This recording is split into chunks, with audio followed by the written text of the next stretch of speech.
Okay, California rated AR-15s require the installation of a bullet button in order for them to be considered compliant with the assault weapons laws that are in California. In this case, we'll be using a Prince 50 bullet button. It comes with a nut to lock down against the magazine catch, the spring tension spring, and the cylinder that helps compensate for the actual large spring that's normally installed with your AR-15 mag button.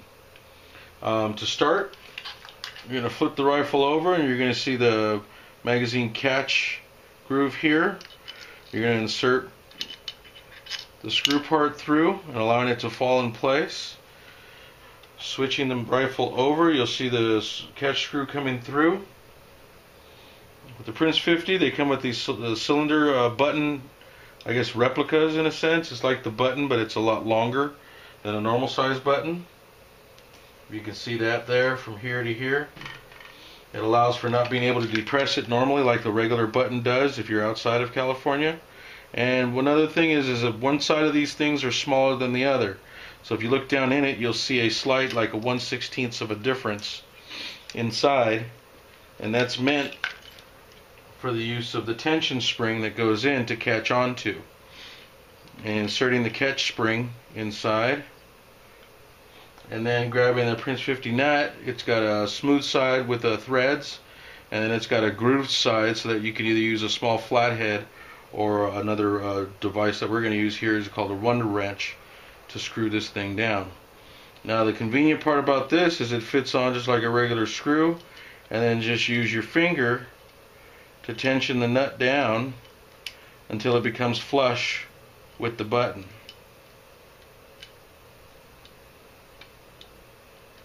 And once it's flush with the button, using the little notches from the wonder wrench and lining them up with the notches in the Prince 50 button, you can depress it and slowly turn it to crank it down more.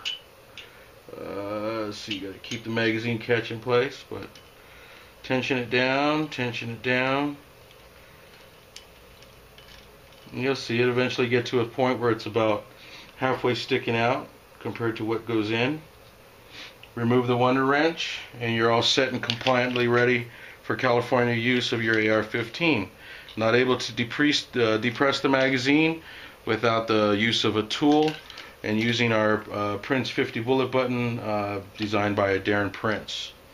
And as you can see here, magazine functions properly, not being able to remove itself without the use of a tool. Even with just your finger on the depressing, it doesn't work. This is where we have our tack mag release tool come into play. We're able to go in, use the tool working with the Prince 50 button, release the magazine, and then removing the tool when you're done.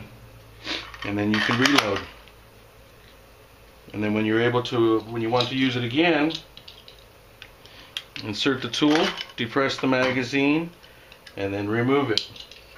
This way you stay compliant with California regulations, and nobody's going to get too scared of you.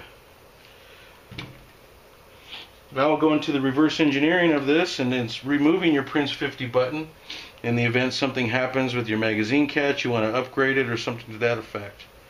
Once again, we're going to use the wonder wrench to retract the tension nut that's on here.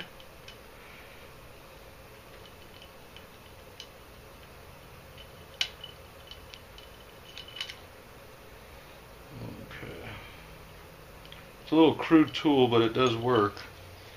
And also, if you can depress it enough, you can actually counterclockwise this to retract the rest of the nut, pulling out the magazine catch for replacement, just throwing another catch in place and tensioning it down. And if you're completely removing it, just remove the wonder wrench, and the whole entire assembly for the Prince 50 button will come out on its own. The spring, the nut, and the cylinder depressing tube. Not sure the actual names of that, but there you have it. Keeping your AR-15 California compliant through TAC Mag Industries. Thanks for watching.